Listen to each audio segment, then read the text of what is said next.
Dearly beloved family and friends, ladies and gentlemen, my name is Jack. I will be your wedding officiant for this very special occasion as we are gathered here to celebrate one of life's greatest moments. We are here to witness and support the marriage for these two people. Out of the routine of ordinary life, extraordinary happened. They met each other and they fell in love, and they are here to declare before all those closest to them exactly what they mean to each other. Romance is fun, but true love is something much greater, and this desire to love each other for life is what we are here to celebrate. First met each other 13 years ago in 2006 in Chinese school, back when they were only 14 years old. They started off as friends and, like many of us, because it was a sign of the times, communicated with each other on MSN, no doubt with the Hotmail account. During the first 2 years, they didn't really speak all that much with each other. They were so shy. If anything, Emily and Kenny's sister were friends first. Kenny, to be honest, actually thought Emily was a bit of a snob. What's a problem, he'd think. Unfortunately for Emily, at the time, she had an involuntary affliction called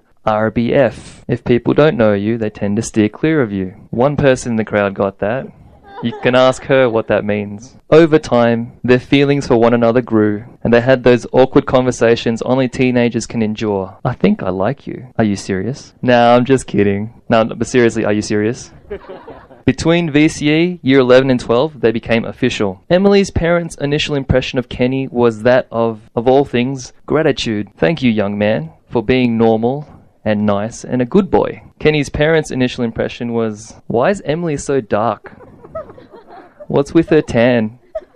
Emily and Kenny went on to study at Monash University, Kenny in radiography and Emily in teaching. Even now, Kenny dutifully continues his studies towards a career in medicine. Their proposal story was an interesting one, because as a couple, they did discuss getting married, as responsible adults do. So it was up to Kenny to still surprise her with his proposal. And Emily warned him up front, I'm really sorry if I don't cry. Challenge accepted, time for a fake out. So, in 2016, Kenny organised a trip to Geelong during the September school holidays, which Emily just knew was where Kenny was going to propose. And his elaborate plan involved a bag of camera gear, a fake art curator's email address, and an art gallery in Brunswick. And at that gallery, Emily was met with her family and friends, and signs and tea lights, and Emily's breathing started getting quicker as she realised that this moment, was a proposal, and that Kenny got her good, and Emily started bawling her eyes. And Kenny got down on one knee and proceeded to say nothing. He was so choked up. But of course, words and confirmation were exchanged, because here we are today. Our couple, however, are not perfect people, because the differences between people, as much as their similarities, make marriage dynamic. For instance, Emily has many pet peeves which change over time, some understandable, others a little bit more abstract. I'll give you an example. Emily doesn't like people telling her to relax. Emily can't stand it when someone rolls their eyes. Emily has a low tolerance to volume, which means going clubbing, where the volume is often so loud it vibrates your hair, is a no-go zone. Kenny has a wonderful gift of making lame dad jokes, and he tends to meander in his storytelling. Yet Kenny is the most understanding person Emily knows. She attributes their lack of fights and arguments to this, because he's always listening to her. He actually senses when she's upset. He anticipates if something's wrong. He's always on the lookout for her, and he loves her and admires that Emily says she wants to be a teacher, and that's exactly what she does, knowing that there's not much money in it, but also knowing that the purpose and fulfillment of teaching the next generation. Ladies and gentlemen, today is a celebration of love, of commitment, of two people in it forever. Whenever we attend a wedding, we are given the opportunity to reflect on our own relationships.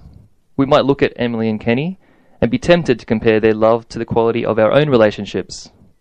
The truth is that every relationship is as unique as the individuals in it, because one thing holds true: for love to exist between two people, each person must allow the vulnerability of giving his or her love to the other. Ladies and gentlemen, might I remind you that we all find ourselves equals here today, as this marriage is also a celebration for the rest of us. For it is a pleasure to see love in bloom and to remind us all of what's truly important in all our lives. Kenny and Emily, a good marriage must be created.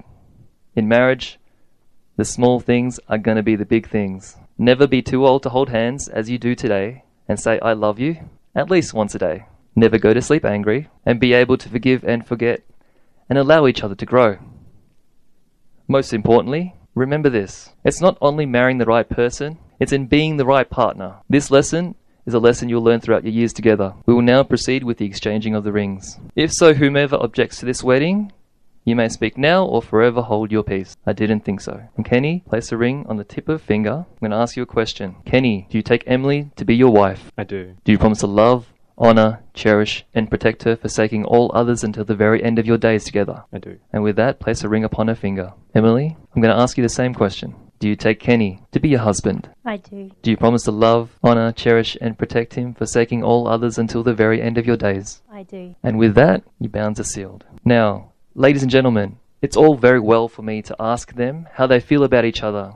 I can go on about love and weddings and marriage all day. But in their own words that they've been wanting to hear all day as well. Emily, are you ready with your vows? Here we go. Kenny, it only took 12 years for us to finally reach this day. I still vividly remember some of our early encounters when we were just 14, and the quiet, cute little adolescent boy in the pink polo shirt was standing there waiting for me and Tammy in front of Bread Top at Springvale. Frankly, I didn't know you existed until I saw you that day at a friend's birthday dinner. As we were about to head off to Hua Tran, our only exchange was a simple hi.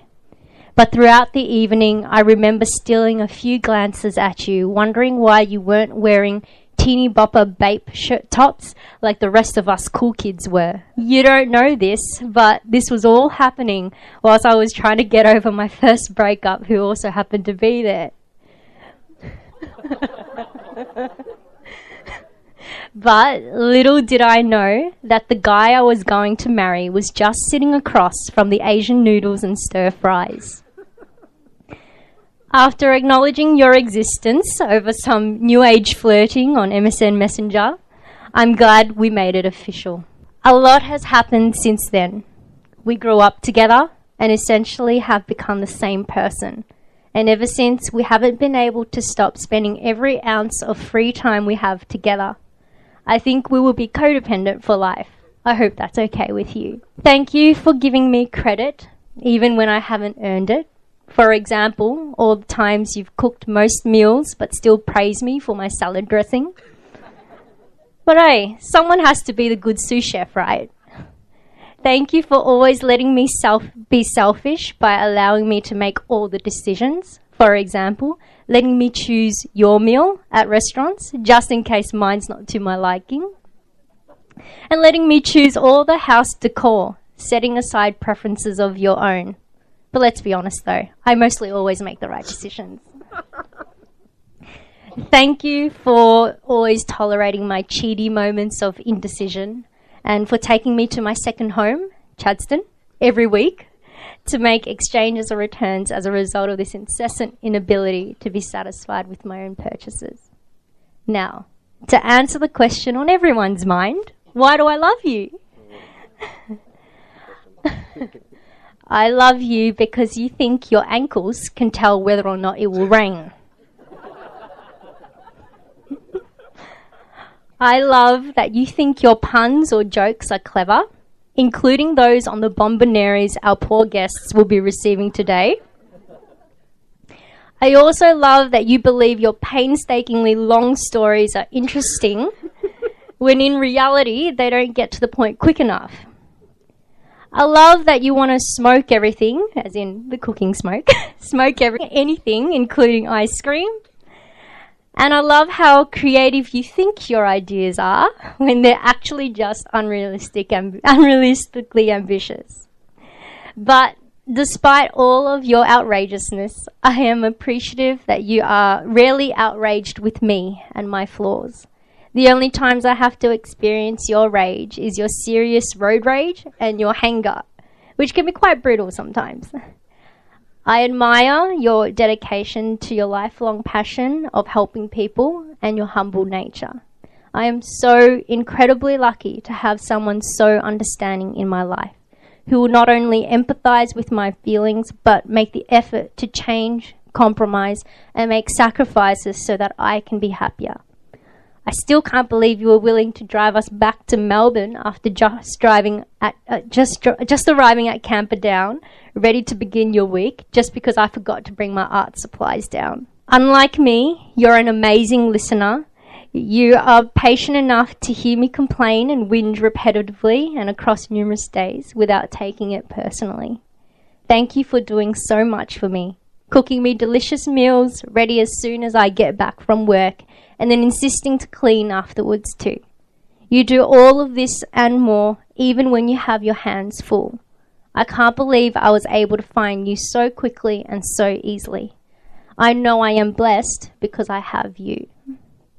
I promise to give you less silent treatments.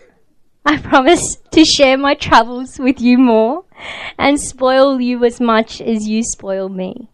It's funny, even though we've spent what feels like a lifetime together, I still feel like I have so much to learn from you, to be more generous, compassionate, and more affectionate towards others.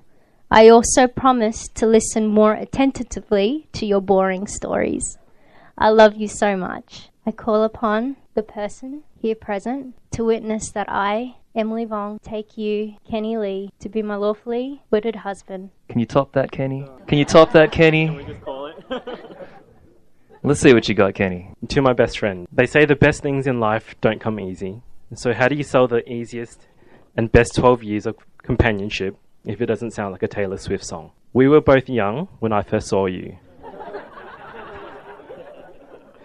Glasses, braces, and a mean RBF. It wasn't any better when we got talking and you joked about liking me. But when I called your bluff, our adventure blossomed from late-night MSN talks to what we are today. Although I can't say that I enjoy being criticised for my storytelling, I was told off for not closing doors properly, or using your name at the end of sentences, or retelling long repetitive stories. I know that I am incredibly lucky to have someone who loves my jokes as much as I do. Emily.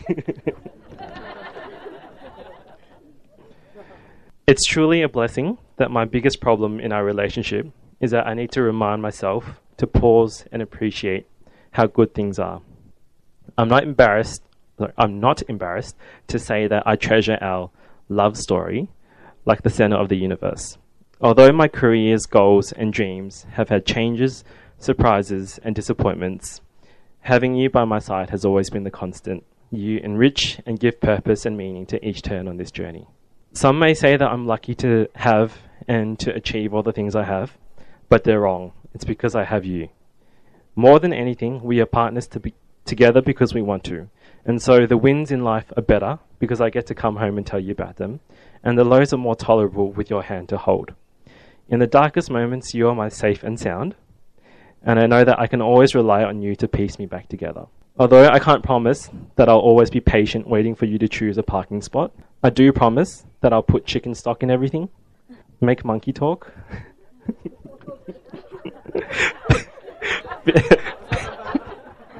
fill up petrol, and give you credit when it's due. I promise that I'll try to close doors behind me properly and help you up when you trip walking on a flat ground. More importantly, I promise to be your best friend, your partner, and your advocate, to cherish the good and let go of the bad. I promise that I'll never stop trying to be a better person for you and love you like chicken stock. Love you like you love chicken stock. Even when you stop listening to my amazing stories. Although tomorrow will be just another day, I'm so excited to share the rest of this adventure with you and fill in all the blank spaces with you by my side. I call upon the persons here present to witness that I, Kenny Lee, take you, Emily Vong, to be my lawfully wedded wife.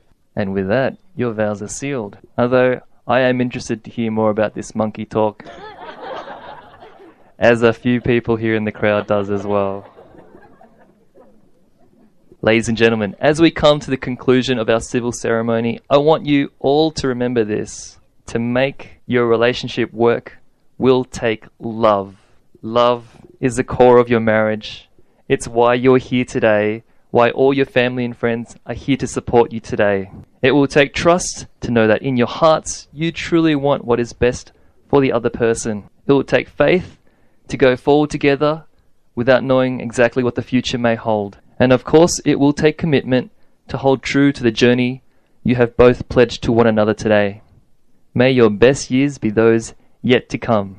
Emily and Kenny, by the power vested in me by the Attorney General's Department of the Commonwealth of Australia, I have the great pleasure of announcing you as husband and wife.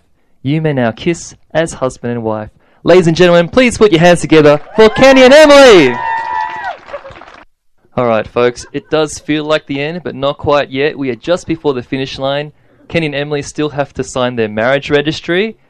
Feel free to speak amongst yourselves while we do this, and we'll be back with you shortly. Thank you so much. Well done, guys. Well done, guys. She's not crying, you're crying. Ladies and gentlemen, thank you so much for your patience as we welcome Kenny and Emily out, and they take their first steps out, and husband and wife.